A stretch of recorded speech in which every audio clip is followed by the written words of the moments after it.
Good morning সবাইকে। দিন তোমাদের গ্রুপে যে নোটসটা, হ্যাঁ, এর আগের দিন তোমাদের গ্রুপে যে নোটসটা শেয়ার করেছিলাম সেটা সবাই দেখেছিলে?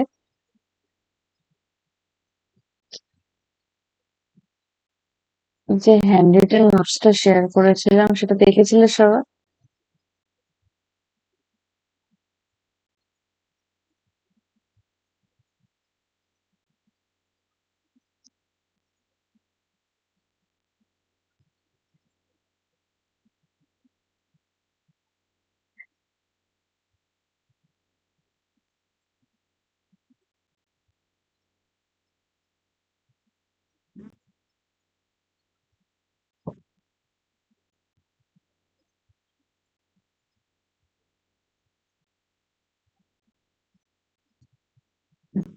আগের দিন আমরা হরমোন পড়ছিলাম এবং যতটা আমরা পড়েছি আমরা তারপর থেকে আজকে দেখবো।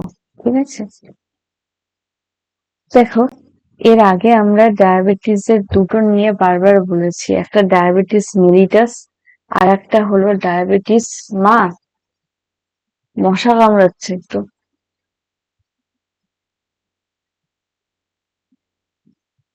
আর একটা হলো ডায়াবেটিস ইনসিপিটাস। ঠিক আছে? ডায়াবেটিস মিলিটাসটা হলো সুগার। তার মানে শরীরে রক্তের মধ্যে যখন সুগারের পরিমাণ বেড়ে যায়, that is called diabetes mellitus.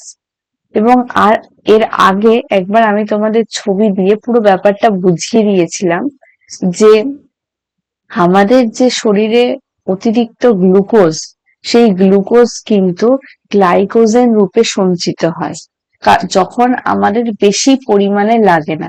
কেননা গ্লুকোজ থেকে শক্তি উৎপন্ন হয়। যতটা শক্তি আমার এই মুহূর্তে দরকার ততটা ভেঙে গিয়ে বাকি গ্লুকোজ কিন্তু গ্লাইকোজেন রূপে সঞ্চিত হয়ে শরীরে জমা থাকে।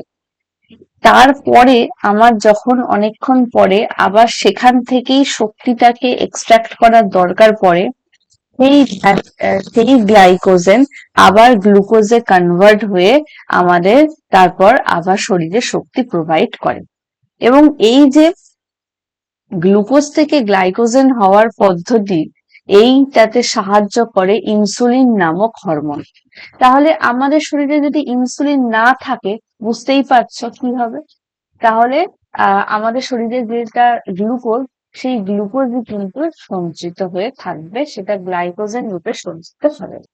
সেই জন্য যাদের সুগার, তাদেরকে কি বলে, তাদেরকে বলে যে ছোট ছোট মিনিটে কিন্তু বাংলার তৈরি। সেই কারণে, কারণ তাদের গ্লুকোজটাকে গ্লাইকোজেন রূপে কনভার্ট করে রাখার ক্ষমতা নেই।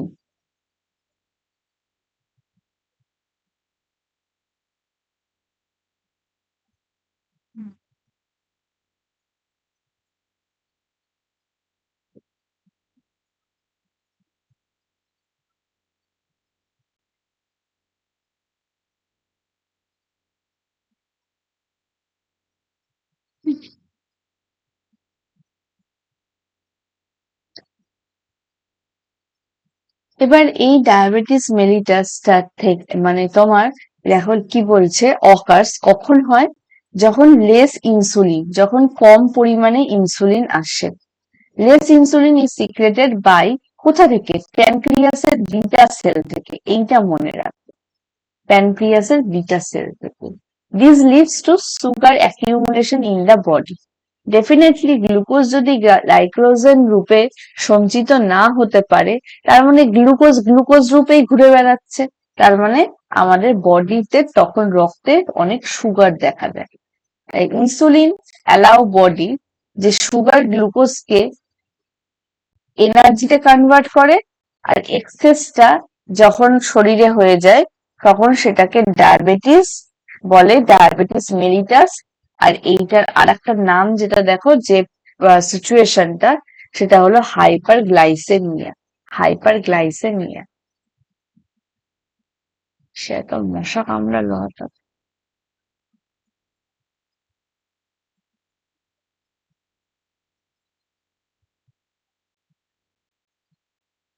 আর ডায়াবেটিস ইনসিপিডাস, ওই রোগটা কিন্তু অন্য, যেটা আমরা এর আগের দিন রেচনতন্ত্র পড়ার সময় পড়েছিলাম। ভেসোপ্রেসিন বা এডিএইচ, অ্যান্টি ডাই ইউরিয়েটিক হরমোন যদি কম ক্ষরণ হয়, তখন কিন্তু আমাদের শরীরে ভালো করে তোমার ওই জল, লবণ এগুলো শোষিত হয় না। এবং তখন জল যদি ভালো করে শোষিত না হয়, সেই অ্যাবজর্পশনটা যদি না হয়, তার মানে কি, শরীর বারবার জল ধারণ করে রাখতে পারবে না বেশিক্ষণ, তাকে বারবার জল ত্যাগ করতে হবে। সেটাকে তখন বহুমূত্র রোগ বলে, ডায়াবেটিস ইনসিপিটাস। ওকে, এবার দেখো cretinism. Cretinism caused due to the hypersecretion of thyroid hormone in infants. ব্যাপারটা হলো এটা বাচ্চাদের দেহেই দেখা যায়, সেই জন্য ইনফ্যান্টস কথাটা রয়েছে। আর হাইপার সিক্রেশন, সেটা মানে বেশি। হাইপার কথাটার মানেই হলো বেশি। তাহলে থাইরয়েড হরমোন যখন বেশি পরিমাণে ক্ষরণ হয়, তখন বাচ্চাদের মধ্যে যে রোগটা দেখা যায়, cretinism. This leads two slow heartbeat. ঠিক আছে, স্লো হার্টবিট হয়ে যায়, লোয়ার ব্লাড প্রেশার হয়ে যায়। পরেরটা দেখো কুশিং সিনড্রোম। কুশিং সিনড্রোম হলো caused by excess of cortisol, which may result in high blood sugar, obesity, rise in blood volume, etc. Hormone secreted by adrenal gland. ঠিক আছে, আমাদের অ্যাড্রিনাল গ্ল্যান্ড একটা hormone secret করে, যেটা হলো cortisol. আর সেই cortisol hormone যখন খুব বেশি পরিমাণে সিক্রেশন ঘটে, তখন কিন্তু কুশিং সিনড্রোম দেখা যায়। এবং এর রেজাল্টে কি হয়, ব্লাড সুগার হাই থাকে, ওবেসিটি হয়ে যায়, ব্লাড ভলিউম প্রচুর পরিমাণে বেড়ে যায়। পরেরটা অ্যাড্রিনাল ভিরিলিজম। অ্যাড্রিনাল ভিরিলিজম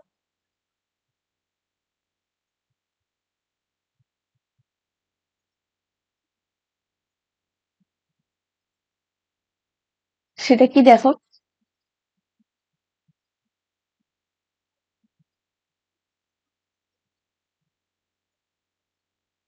একটা মেয়ের মধ্যে যখন পুরুষালী বৈশিষ্ট্যগুলো বেশি সংখ্যায় থাকে, বেশি সংখ্যায় বলতে বেশি পরিমাণে যখন থাকে।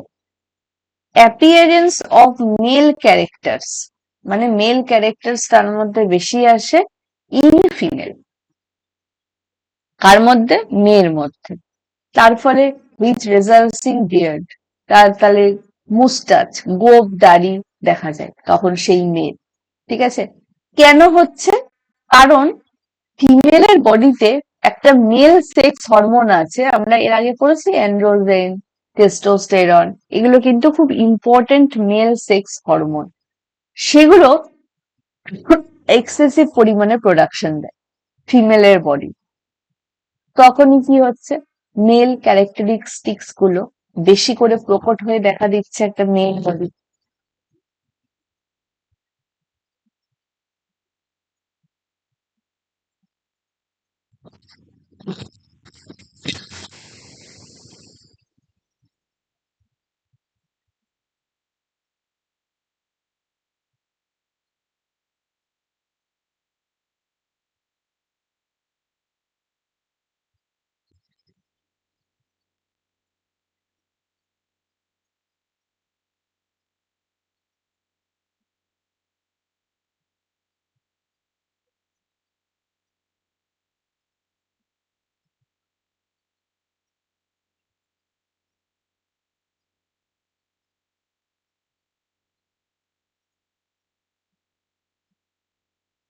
তারপরেরটা দেখো, সমস্ত রকম রোগের নাম কিন্তু এখানে লিখেছি। সব মানে এরকম নাম কিন্তু তোমরা ইউজুয়ালি কখনো বইয়েও পাবে না, একটা বইয়ে সব। তারপর দেখো gynaecomastia. Gynaecomastia, development of enlarged mammary gland. Mammary gland বলতে ব্রেস্ট, ব্রেস্টে থাকে mammary gland. In males due to the excessive secretion of female sex hormone estrogen in males. তাহলে এর আগেরটার ক্ষেত্রে আমরা দেখলাম মেয়েদের মধ্যে ছেলেদের মতো বৈশিষ্ট্য দেখা যাচ্ছে, কারণ মেয়ের বডিতে ছেলের যে মেন হরমোন অ্যান্ড্রোজেন সেটা অনেক বেশি সিক্রেট হয়েছে।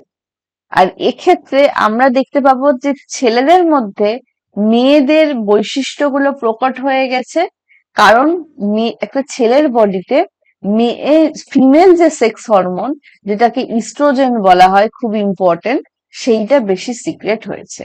এবং তার ফলে কি, তার ফলে ম্যামারি গ্ল্যান্ড যেটা ব্রেস্টে থাকে সেটা কিন্তু অনেক বেশি এনলার্জড হয়ে গেছে ছেলেদের ক্ষেত্রে।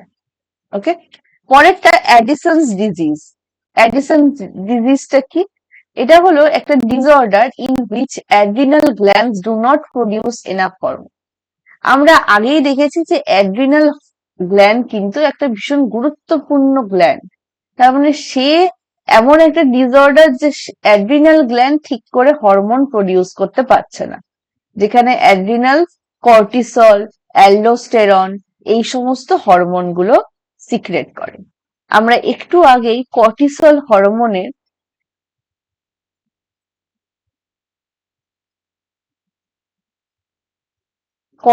হরমোনের এক্সেসিভ ক্ষরণে যে রোগ হয় সেই রোগটা পড়লাম।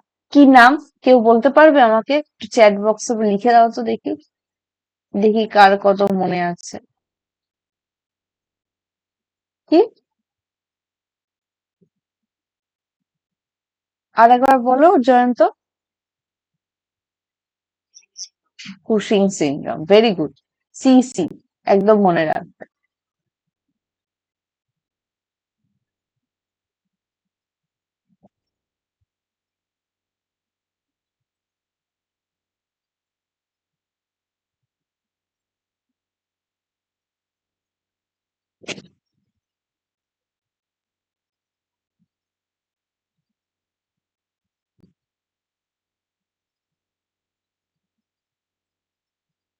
এবার ডাইজেস্টিভ সিস্টেম পড়া হবে নাকি?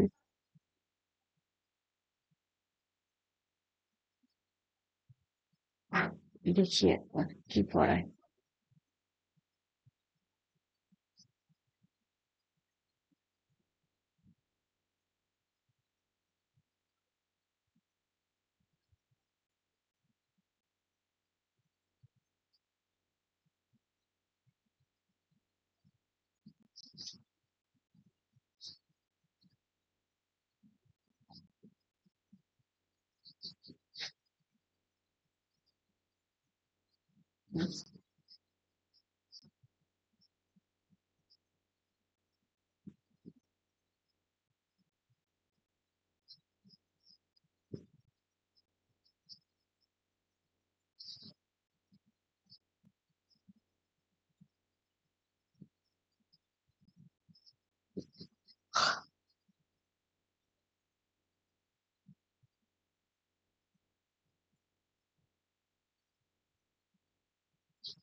দেখো, রেসপিরেটরি সিস্টেমটা আগে পড়ে নি, কেননা এটা একটু ছোট আছে। ডাইজেস্টিভ সিস্টেমটা একটু বড়, আর সেজন্য আমরা ওটা আজকে রাখলাম।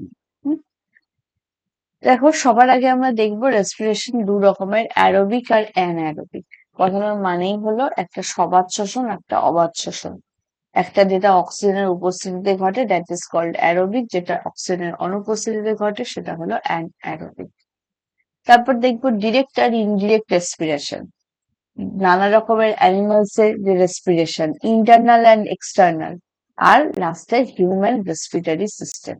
এটাই সব থেকে ইম্পর্টেন্ট, যে কোনো কিছু কিন্তু in the perspective of human সেটা কিভাবে হচ্ছে। তাহলে সবার আগে রেসপিরেটরি সিস্টেম, রেসপিরেশন ডেফিনেশনটা পড়ি। দেখো বলছে process in which exchange of gases ochre between the body and the outside environment. মানে ভীষণ সিম্পল কথাটার মানে, যে আমাদের দেহ এবং বাইরের এনভায়রনমেন্টের সাথে যে আমরা গ্যাসের আদান প্রদান করব, মেনলি অক্সিজেন আর কার্বন ডাই অক্সাইড, দিস যে এক্সচেঞ্জ অফ গ্যাসেস, এই প্রসেসটাই কিন্তু রেসপিরেশন। 5টা বেসিক স্টেপস ইনভলভ আছে। কি আছে? Intake of oxygen from the environment, body, human body কি করছে? বাইরের এনভায়রনমেন্ট থেকে অক্সিজেনটাকে নিচ্ছে। তারপর step wise oxidation of food with the help of incoming oxygen. আমাদের শরীরে যে খাবার রয়েছে, আমরা যে খাবার ইনটেক করেছি, এবার কি হয় সেইটার অক্সিডেশন। ওইভাবে খাবারটার যে ইনটেক করে যে খাবারটার অক্সিডেশন হচ্ছে সেরকমটা না। আমরা যখন ব্লাড সার্কুলেটরিতে পড়েছি তখন কিন্তু আমরা এটা দেখেছি যে আম, আমাদের যে ব্লাড, সেইটাকে কিন্তু অক্সিডাইজড করা হচ্ছে, সেইখানে অক্সিজেন মিশে যাচ্ছে। ঠিক আছে, তো এটাই ধরে রাখতে পারো যে step wise oxidation of food with the help of incoming oxygen, যে অক্সিজেনটা আসছে আমাদের শরীরে, যে নিউট্রিশন বা ফুডটা আছে সেটা অক্সিডেশন ঘটছে।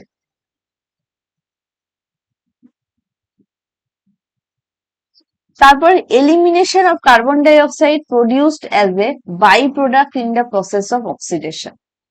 ঠিক আছে, এরপরে কি হচ্ছে? এরপরে এই যে অক্সিডেশনের প্রসেসে যখন প্রসেসটা হচ্ছে, যে রিয়াকশন গুলো ঘটছে, সেখানে কিন্তু আবার কার্বন ডাই অক্সাইড তৈরি হচ্ছে এবং কার্বন ডাই অক্সাইড কিন্তু এলিমিনেট হয়ে যাচ্ছে। ঠিক আছে, তারপর release of small amount of energy during oxidation. আমাদের শরীরে প্রত্যেকটা কাজের জন্য কিছু না কিছু তো এনার্জি দরকার হয়, তাই না? আজকে আমরা খাচ্ছি, এনার্জি দরকার। সেই যে খাবারটা ডাইজেস্ট হচ্ছে, সেটার জন্য কিন্তু আমাদের শরীরে সবসময় একটা মেটাবলিজম ক্রিয়া চলছে, তার মানে সেটার জন্য কিন্তু এনার্জি দরকার। Respiration is also a process. রেসপিরেশনও যখন চলছে তখন কিন্তু আমাদের শরীরে এনার্জি লাগছে।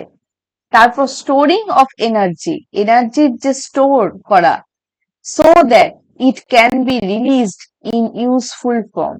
খুব ইম্পর্টেন্ট, এনার্জিকে স্টোর করে রাখতে হবে। আমি এখন অনেক খেলাম, তারপর প্রচুর এনার্জি নিয়ে বসে থাকলাম, তারপর তারপর মনে করো এই যে মানুষ একদিন, দুদিন, 3 দিন, বেশ অনেকদিন তোমার উপোস করে থাকে, তাহলে কিন্তু কি করে উপোস করে থাকতো যদি এনার্জি স্টোর না করতে পারতো? তাই না? তার মানে আমাদের হিউম্যান বডির কিন্তু এনার্জি স্টোর করার একটা ক্ষমতা আছে, so that it can be released in useful forms. তারপরে যখন দরকার হবে তখন সেই রকম ফর্মে কিন্তু সে ইউজ করতে পারবে। এবার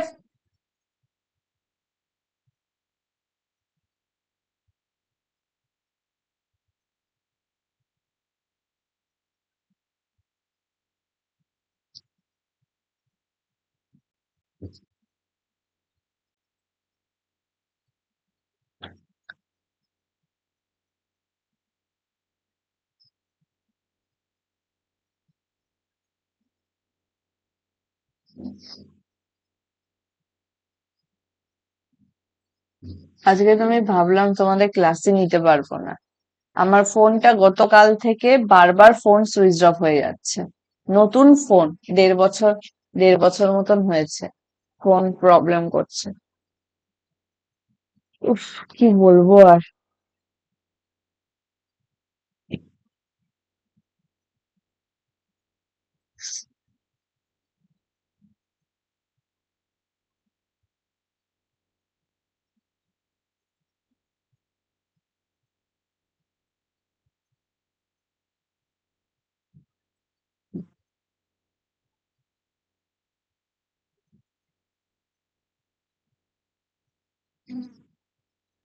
আচ্ছা, অক্সিজেন দেখো কি হচ্ছে, oxygen completely oxidises the food to CO2 and H2। তাহলে অক্সিজেন আমাদের যে এই ফুডটাকে পুরোপুরি ভাবে অক্সিডাইজড করছে, কিসে কনভার্ট করছে? CO2 এবং H2O তে, releasing large amount of energy, এবং সাথে কিন্তু large amount of energy release করছে। তারপর অর্গানিজমস, অর্গানিজমসটা হলো এরোবস, এরোবসে কিন্তু এইটা তৈরি করছে, মানে এরোবসে কিন্তু এটা হচ্ছে। আর found in most of the plants and animals, mainly plants animals এর বডিতেই কিন্তু এটা দেখা যায়। যেখানে অ্যানারোবিক বলতে আমরা এক্ষুনি বললাম না যে অবাধ শ্বসন অক্সিজেনের অনুপস্থিতিতে ঘটছে, এবং এটা কিন্তু অ্যানঅ্যারোবিক অর্গানিজমের মধ্যে ঘটছে। এবং ফার্মেন্টেশন, এটার আরেকটা নাম ফার্মেন্টেশন বা সন্ধান। যেমন ইস্ট, যারা বাড়িতে মারা যদি নান করে থাকে, তাহলে তোমরা জানো যে নান কিভাবে তৈরি হয়। নান কিন্তু জাস্ট ভালো করে মেখে রেখে দিতে হয়, তারপর নান কিন্তু ফুলে যায়, ওইটা কিন্তু ইস্ট। ঠিক আছে, ইস্ট যখনই দেওয়া হয় সেটা কিন্তু ভেতরে ফার্মেন্টেশন প্রক্রিয়া চলতে থাকে, তাই না? ফেপে যায় সেটা, তখন ইস্ট সেটা ফুলে যায়। কি তৈরি হচ্ছে দেখো, produce ethanol or ethyl alcohol and CO2। Oxygen কিন্তু ইউজ হয় না, কিন্তু প্রডিউস হয় ইথানল বা ইথাইল অ্যালকোহল এবং CO2। এটাও কিন্তু ইম্পর্টেন্ট যে অ্যানঅ্যারোবিক রেসপিরেশনের ক্ষেত্রে প্রোডাক্ট হিসেবে কি কি থাকে। ওকে,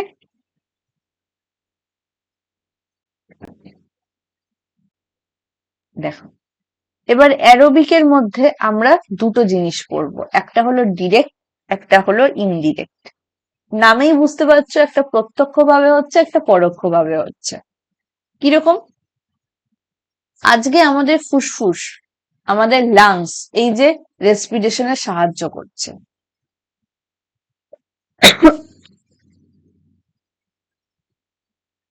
এবং তারপর আমরা যে ব্লাড সার্কুলেটরি সিস্টেমটা পড়লাম, যে অক্সিজেন আসছে, কার্বন ডাই অক্সাইড যাচ্ছে, এই যে exchange of environmental oxygen and carbon dioxide of the body cells without special respiratory organs or without the aid of blood. যখন কোন রকম রেসপিরেটরি অর্গান বা কোন রকম ব্লাডের সাহায্য ছাড়াই সে ডিরেক্ট শ্বাস নিচ্ছে আর আসছে, মানে আমরা যেটা সার্কুলেটরি পড়েছি সেটা তো আমাদের ব্লাডের সাথে মিশে যাচ্ছে, এবং ব্লাড থেকে আমরা কার্বন ডাই অক্সাইডটাকে এক্সট্রাক্ট করছি, সেটা বলছি না। আমরা যে এই যে জাস্ট শ্বাস প্রশ্বাস নিচ্ছি, ডিরেক্ট অক্সিজেন নিচ্ছি, কার্বন ডাই অক্সাইড ত্যাগ করছি, এইখানে তো কোনো অর্গানস লাগছে না, মানে রেসপিরেটরি অর্গানস লাগছে না। তো সেক্ষেত্রে এটাকে আমরা ডিরেক্ট রেসপিরেশন বলি। এবার ইনডিরেক্ট এক্সপিরেশনটা কি? তোমরা জানো যে আমাদের স্কিনে কিন্তু সোয়েটিং হচ্ছে, তাহলে এই স্কিনও কিন্তু এক্সেস যে H2O জলীয় বাষ্প সেটা কিন্তু বের করে দিচ্ছে। তার মানে এটা কিন্তু একটা রেসপিরেশনেরই পার্ট। আমি যখন প্রথমে বলেছিলাম ওই এক্সক্রিয়েটরি অর্গানস এর মধ্যে, তখন কিন্তু আমরা দেখেছিলাম যে স্কিনও আমরা পড়েছি, তাই না? তার মানে স্কিন, তারপর গিল, গিল হলো মাছের বডিতে থাকে, এগুলো, এদের কিন্তু ব্লাডের হেল্প দরকার হয়। স্কিন কিন্তু একটা তার অর্গ্যানের দরকার হয়, স্কিন না থাকলে তো সে এরকম ভাবে রেসপিরেশন করতে পারবে না।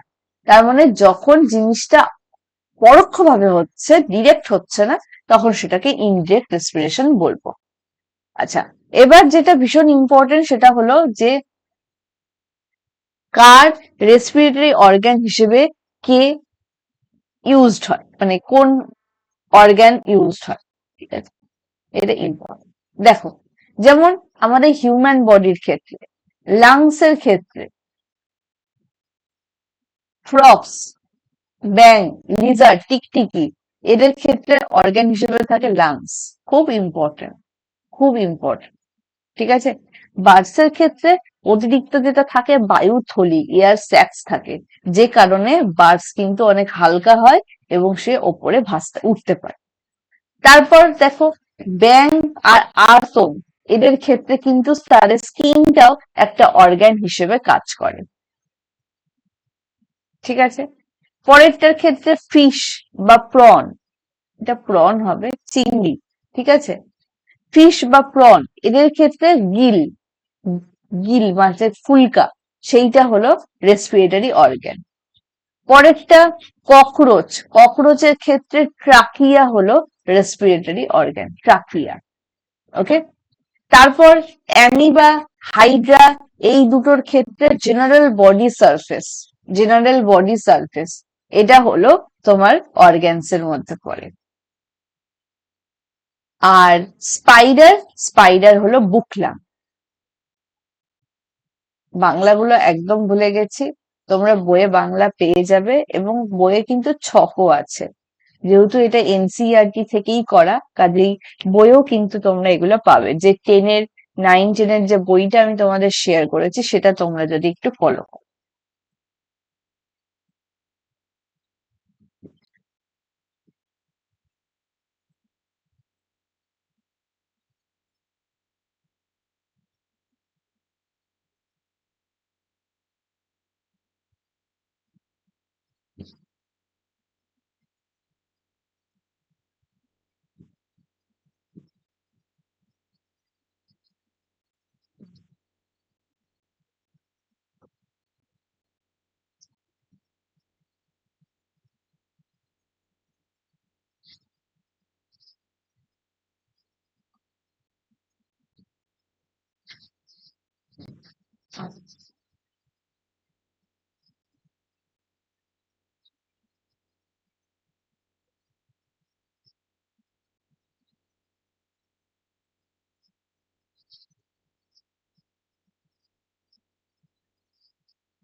এবার দেখো এক্সটার্নাল রেসপিরেশন আর internal respiration. External, breathing of lungs, air involve আছে।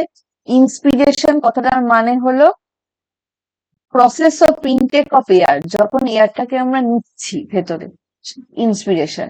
আর এক্সপিরেশন বা expiration, that is called breathing, breathing out of air, আমরা যখন নিঃশ্বাস ত্যাগ করছি।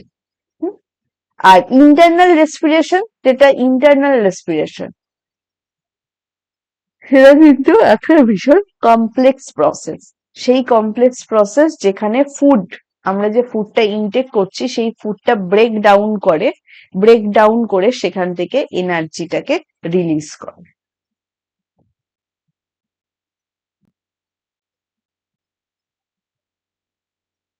এটা দেখতে পারো, এগুলো টুকটাক ছোট ছোট প্রশ্ন পরীক্ষায় কিন্তু চলে আসে।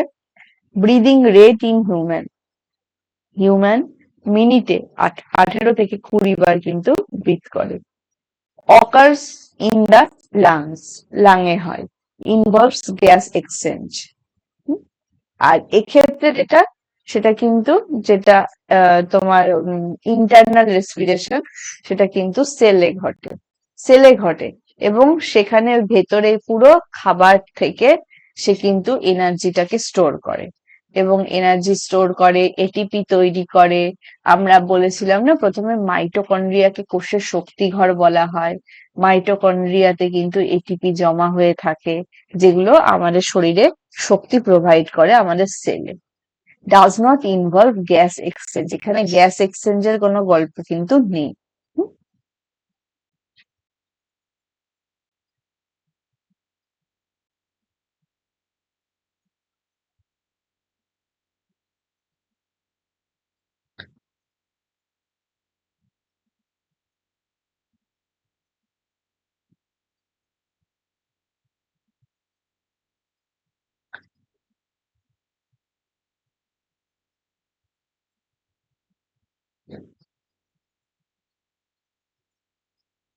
হুম?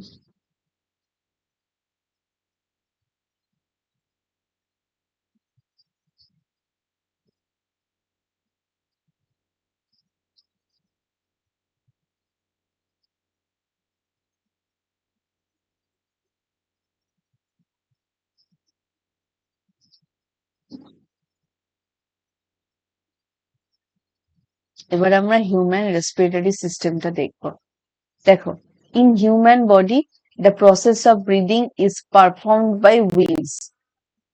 ঠিক আছে,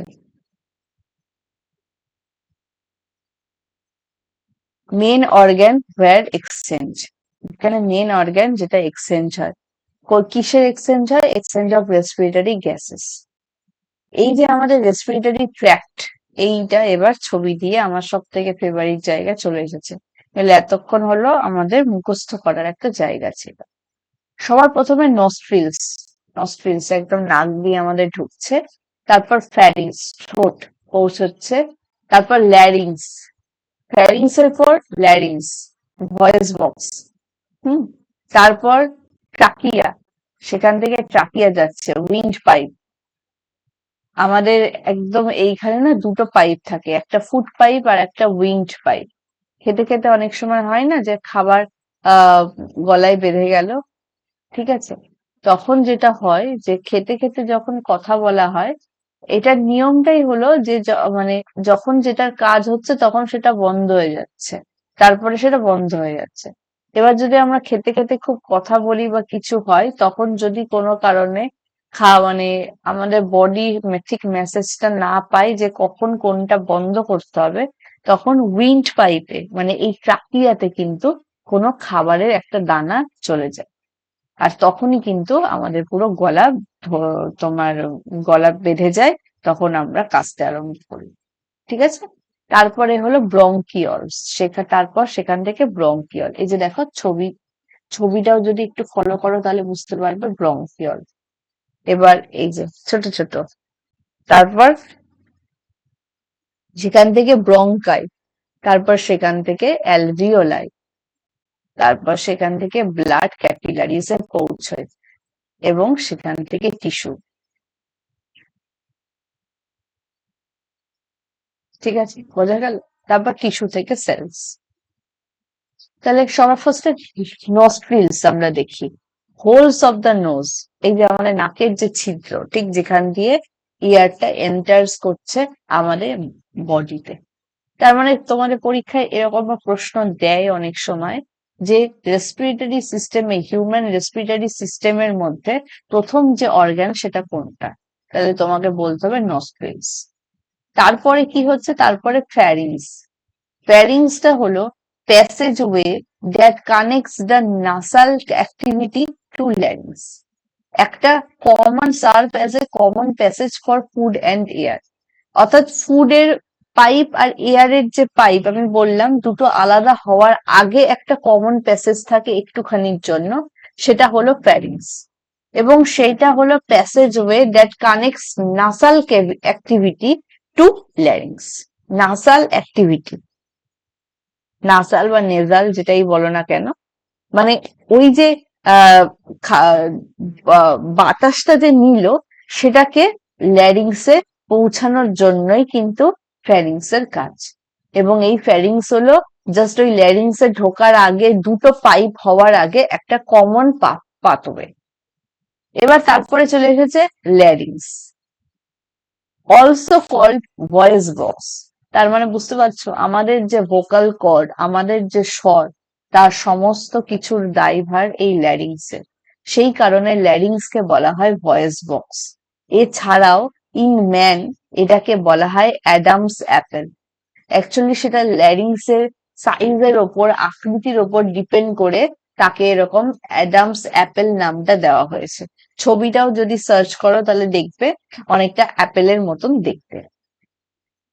তারপর ট্রাকিয়ার ওপরের পার্ট, এরপরে তো আমরা দেখবো ট্রাকিয়া আসছে, তো তার আগে যেটা ট্রাকিয়ার ওপর পার্ট সেটা হলো এই ল্যারিংস, অ্যালাউ করে the air to pass through it to reach trachea. তার মানে ল্যারিংস দিয়ে কিন্তু এয়ারটা ঠিক আমাদের পরের স্টেপ যেটা ট্রাকিয়া, সেখানে পৌঁছায়। এইবার চলে আসলো ট্রাকিয়া, আমি যেটা বললাম অলসো কল্ড উইন্ড পাইপ। একটা থাকে ফুড পাইপ আর একটা থাকে উইন্ড পাইপ, আর সেই উইন্ড পাইপটাকেই বলা হয় ট্রাকিয়া।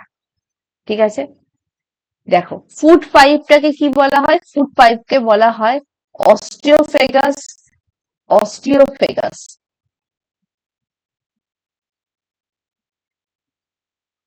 ঠিক আছে? আর উইন্ড পাইপটাকে বলা হয় ট্রাকিয়া।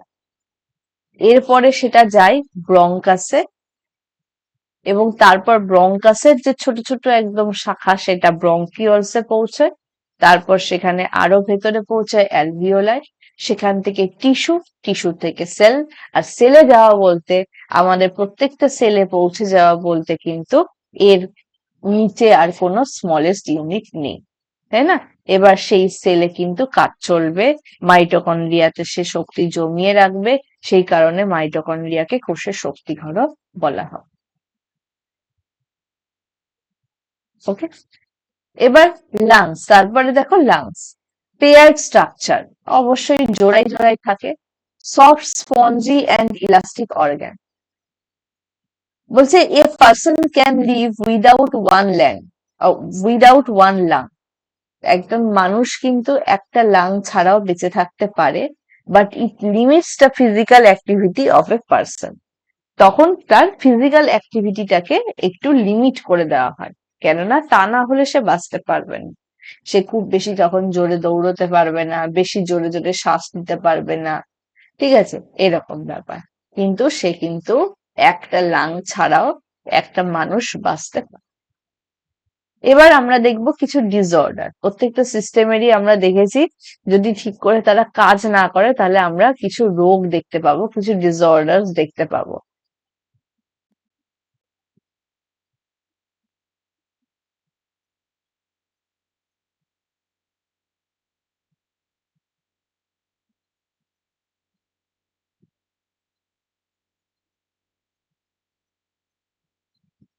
যেমন অ্যাজমা, তোমরা এটা শুনেওছো, অনেকেরই আছে অ্যাজমা, তাই না? সেটা হলো ব্রিদিং ডিফিকাল্টি। যখন ব্রিদ ইন বা আউট করতে ডিফিকাল্টি হয়, ইউজুয়ালি ব্রিদ ইন করতে, তখন কিন্তু সেই রোগটাকে অ্যাজমা বলা হয়। বলছে যে লেফট লাং ইজ স্মলার, আর এই ইনফরমেশনটা একটু মনে রাখবে, যে left lung is smaller then the right one. ঠিক আছে, আমরা বললাম এক্ষুনি লাং জোড়ায় জোড়ায় থাকে, ঠিক আছে, পেয়ার্ডে থাকে, সেখানে লেফট লাংটা একটু ছোট হয় রাইট আর্মের থেকে, এবং লেফট লাংয়ে কিন্তু হার্ট প্রেজেন্ট থাকে।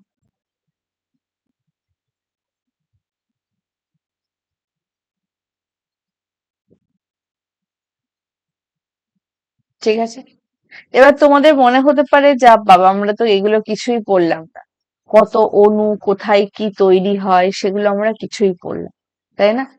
এটা অ্যাকচুয়ালি ঠিকই বলেছো, পড়া হয়নি, কিন্তু জিনিসগুলো যে আমি তোমাদের একেবারে বলবো না সেটা নয়, আমি তোমাদের পরে জিনিসগুলো বলবো।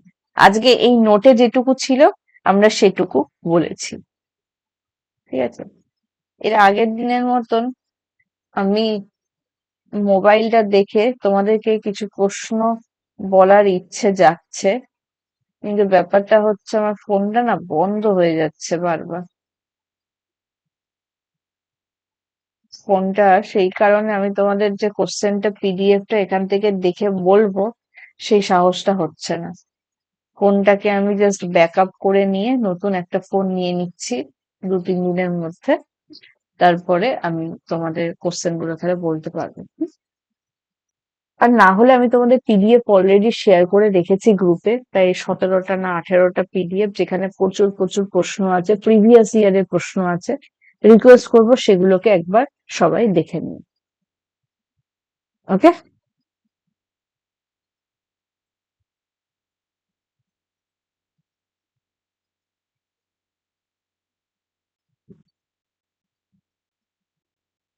ম্যাথামেটিক্স ক্লাস কবে হবে?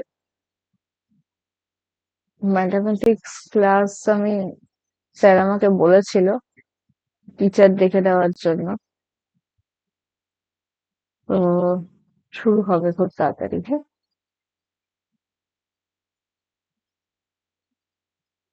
ওকে মামনি, ক্লাস বোঝা গেছে?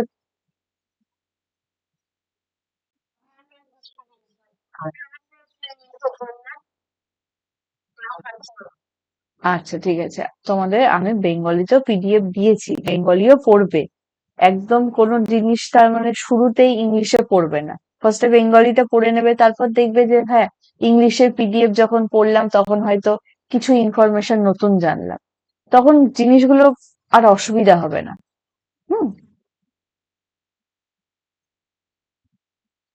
ওকে।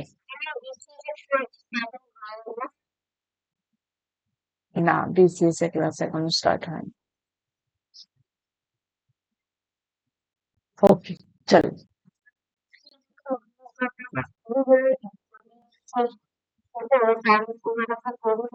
অবশ্যই। তোমাদের বিসিএস এর মেন্স এর প্রশ্ন তো ইংলিশ ছাড়া আসে না। তোমাদের বিসিএস এর মেন্স এর প্রশ্নের কোশ্চেন পুরোই ইংলিশে থাকবে। এবং তোমরা অপশনাল পেপারটা নিজের নিজের ল্যাঙ্গুয়েজ সিলেক্ট করতে পারো, সেটা আলাদা ব্যাপার, কিন্তু কোশ্চেন তোমাদের ইংলিশেই লেখা থাকবে। সেটাকে অপশনাল পেপারে তুমি যখন অ্যান্সার করবে সেটাকে তুমি বাংলায় অ্যান্সার করতে পারো।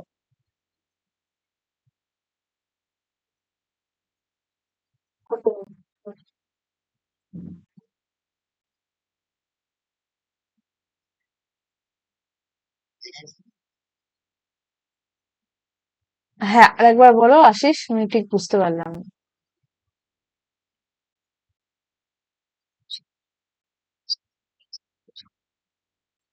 হ্যাঁ, হ্যাঁ, এসএসসি তে আসা প্রিভিয়াস ইয়ার কোশ্চেন গুলো কিন্তু গ্রুপে শেয়ার করা আছে।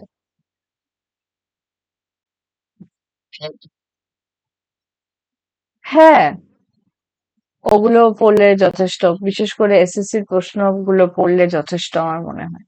হুম। ঠিক আছে। ঠিক আছে তাহলে, আবার শুক্রবার দিন দেখা হবে, আশা করি তার আগে আমি নতুন ফোন হাতে পাবো। ও না, আজকে শুক্রবার, সরি, মঙ্গলবার দেখা হবে। ওকে। ঠিক আছে, চলো। টাটা সবাইকে, হ্যাঁ।